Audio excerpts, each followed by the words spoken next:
Hello students. तो start करते हैं हम 6.3 का सेकंड सम। फर्स्ट सम हमने किया था सिमिलैरिटी रूल्स के ऊपर था वो सम, ठीक है। तो अभी हम स्टार्ट कर रहे हैं सेकंड सम। इन फिगर हमें यहाँ पे गिवन है ओ डी सी यानी कि ये जो ट्राइंगल है हमें दे रखा है, ये ट्राइंगल ओ बी ए यानी कि इस ट्राइंगल के सिमिलर दे रखा है। सिमिलर अगर वो दो ट्राइंगल सिमिलर हो तो उसके बाद हमारे पास क्या आ जाता है, उसके सारे कॉरस्पॉन्डिंग एंगल इक्वल आ जाते हैं एंड उसकी सारे कॉरस्पॉन्डिंग साइड की रेशियो इक्वल आ जाती है, ठीक है। तो ये दोनों ट्राइंगल सिमिलर है।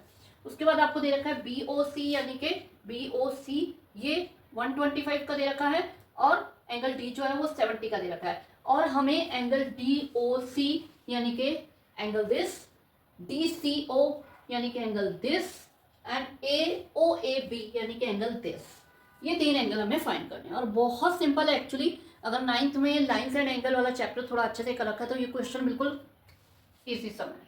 तो देखो, सबसे पहले दिस एंड दिस, इन दोनों एंगल का सम 180 होगा। क्यों होगा बताने की जरूरत है? चलो मैं बता देती हूँ। ये एक स्ट्रेट लाइन है तो ये एक पॉइंट के ऊपर दोनों एंगल बन रहे हैं, तो ये क्या बना रहे हैं? लीनियर पेयर बना रहे हैं, ठीक है। अगर देखा है मेरा लीनियर उसका पेयर ऑफ एंगल का वीडियो तो उसमें पता चलता है, मैंने समझाया कि अगर एक स्ट्रेट लाइन है उसके किसी एक पॉइंट के ऊपर पूरा एंगल 180 का होता है, ठीक है। अगर हम इसे कुछ और आगे डिवाइड कर दें तो उन एंगल्स का सम 180 ही रहेगा। अगर हम इसे ए बी सी लिखते हैं तो उसका सम 180 ही रहेगा, ठीक है। तो इसे हम लीनियर पेयर बोलते हैं। तो यहाँ पे हमारे पास यही चीज आ रही है। पहले हम in figure that angle DOC plus angle BOC is equal to 180। Reason है ये लीनियर पेयर बना रहे हैं। DOC प्लस ये हमें 125 दे रखा है, 125 उधर जाके सब्ट्रैक्ट हो जाएगा तो ये आ जाएगा आपके पास 55 डिग्री। क्लियर? 55 आ गया, एक आपका सम हो गया। अब अगर हम इस ट्राइंगल की बात करें, इस ट्राइंगल, किसी भी ट्राइंगल के तीनों एंगल का सम क्या होता है? 180 होता है। ये हमारे पास 70 है, ये हमने 55 निकाल लिया तो ये हम फाइंड कर सकते हैं। दोनों एंगल का सम करके 180 से माइनस कर देंगे। तो लगाते हैं यहाँ पे इन ट्राइंगल ODC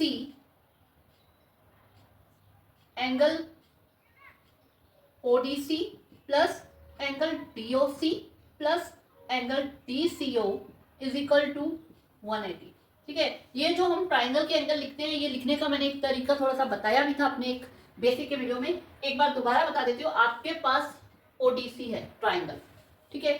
एक बार इसका O लेना है, D लेना है, C लेना है, ठीक है। ये हमारा बीच में है। अब इसके दोनों साइड जैसे O ले लिया तो बाकी D और C कैसे भी लिख सकते हो।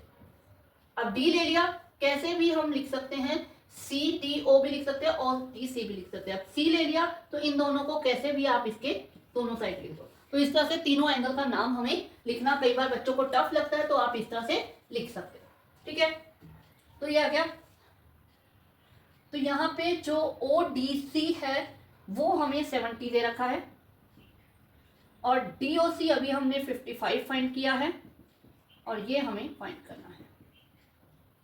तो DCO जो है 180 माइनस इन दोनों का सम आ जाएगा 125, ये आ जाएगा 55, यानी कि ये भी हमारे पास 55 डिग्री आ गया। क्लियर? ठीक है। अब बचा लास्ट में ये थर्ड ए, दिस एंगल। अब हमें पता है जो ये दोनों ट्रायंगल हैं, ये दोनों ट्रायंगल हमें सिमिलर दे रखे हैं, तो इनके जो कोरस्पॉन्डिंग एंगल हैं वो इक्वल होंगे, ठीक है। तो इसका हमें ए एंगल पता करना है। ए एंगल जो है थर्ड के हिसाब से सी के इक्वल होगा, यानी कि एंगल जो है ओ ए बी, जो नाम यहाँ पे दे रखा होता है वही नाम ले लो, ज्यादा बेटर रहता है, ठीक है। एंगल DCO के इक्वल है। रीजन है बाय सिमिलैरिटी क्राइटेरिया। ये नहीं भी लिखोगे तब भी चलेगा। हाँ, तो एंगल ओ ए बी जो है वो इक्वल आ गया एंगल डी सी ओ, ये आपको 55 दे रखा है। हमने ये अभी हमने फाइंड किया था 55, तो ये भी आपका 55 आ गया। ठीक है, तो जो 3 एंगल हमें फाइंड करने थे वो हमारे पास आ चुके हैं। पहले हमने लीनियर पेयर से फाइंड किया, फिर हमने एंगल सम प्रॉपर्टी लगाई, फिर उसके बाद सिमिलैरिटी क्राइटेरिया लगाया। ओके, ठीक है, तो चलते हैं नेक्स्ट सम पे।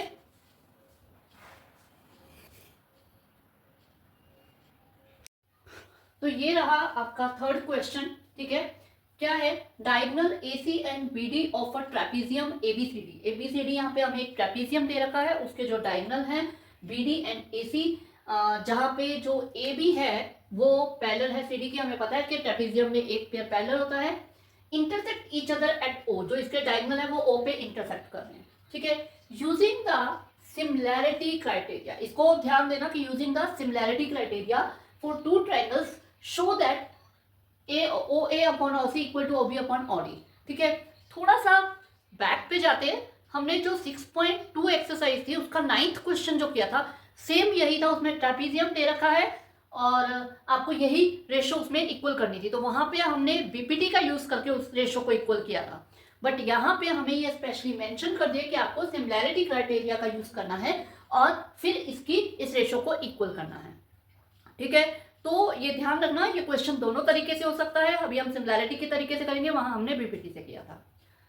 तो करते हैं। तो इसमें क्या दे रखा है पहले, हाँ, हमें दे रखा है इन ट्रेपीजियम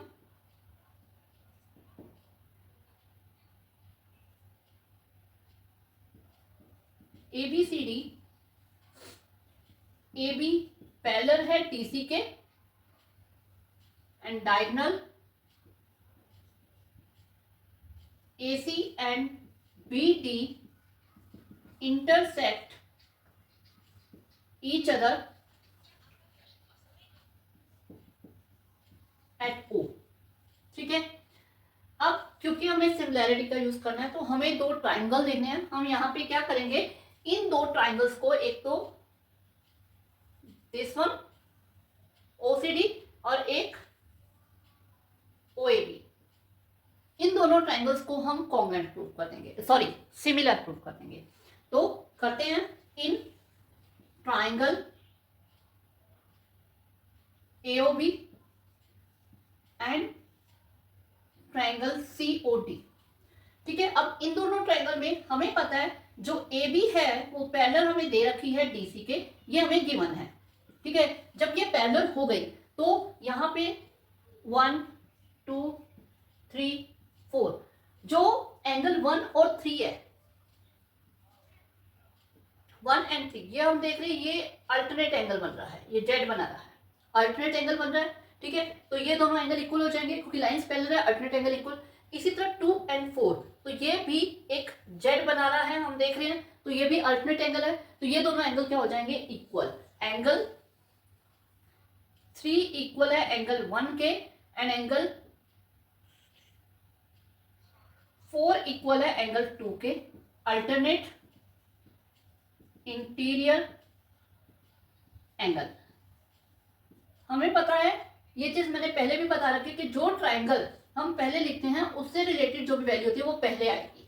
ठीक है, और जो बाद में लिखा है उसकी बाद आएगी। ये एक मैथमेटिक का रूल है, तो इसको आप ऐसे करो तो बहुत बेटर रहेगा। ठीक है, अब दो एंगल हमारे इक्वल हो चुके हैं। अब तीसरे एंगल के बारे में हम देखते हैं। तीसरा एंगल है कि कौन सा एंगल बन रहा है, ये बन रहा है वर्टिकली ऑपोजिट एंगल। हमें पता है जब भी दो क्रॉस करती है लाइनें तो ये जो एंगल होते हैं, ये एंगल जो होते हैं, ये वाले एंगल, ये वर्टिकली ऑपोजिट एंगल होते हैं और ये इक्वल होते हैं। तो यहाँ पे हमारे यही आ जाएगा AOB इक्वल है COD के।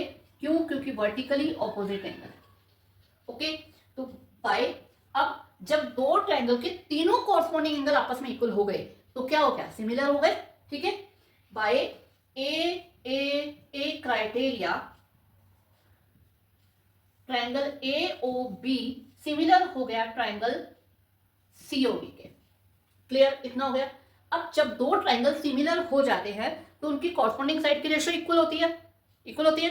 तो हम यही क्राइटेरिया यहाँ पे लगाएंगे, AO इस ट्रायंगल की ये साइड अपॉन OC वो उस ट्रायंगल की, ये इक्वल हो जाएगी BO अपॉन OD।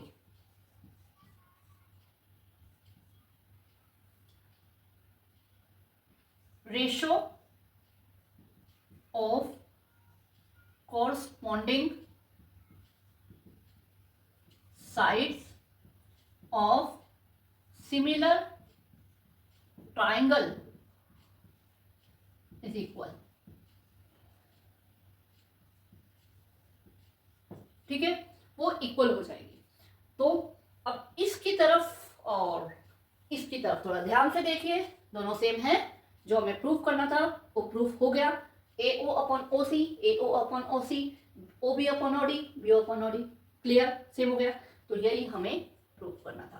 क्या किया हमने, इन दोनों ट्राइंगल्स को लिया और इन्हें सिमिलर किया। ये दोनों लाइंस पैरेलल थी, इसलिए हमारे दो एंगल तो अल्टरनेट इंटीरियर एंगल आ गए, एक हमारा वर्टिकली ऑपोजिट एंगल आ गया। तो उससे ट्रिपल एस रूल से सिमिलर हो गया, सिमिलर होने से कॉरस्पॉन्डिंग साइड की रेशो इक्वल हो गई। ठीक है, अब इसी सम को हमने वहां पे बीपीटी से भी किया था। माइंड में बच्चों के आएगा कि एग्जाम में आ जाए तो हमें किससे करना चाहिए, किससे, अगर आपको स्पेशली मेंशन कर रखा है, जैसे यहाँ पे सिमिलैरिटी क्राइटेरिया मेंशन कर रखा है और आपको या फिर ये दे रखा हो यूजिंग द बीपीटी थ्योरम, ठीक है, तो आप लोग उसका यूज करोगे जो मेंशन कर रखा होगा। अगर आपको मेंशन नहीं कर रखा तो आप दोनों में से कुछ भी लगा दीजिए, आपका क्वेश्चन बिल्कुल ठीक होगा। क्योंकि ये बात हमें भी पता है, ज्योमेट्री और ट्रिग्नोमेट्री के जितने भी क्वेश्चन होते हैं वो एक नहीं कम से कम 2-3 तरीके से हम कर सकते हैं, तो वो दोनों तीनों मेथड हमारे सही होते हैं। ठीक है, तो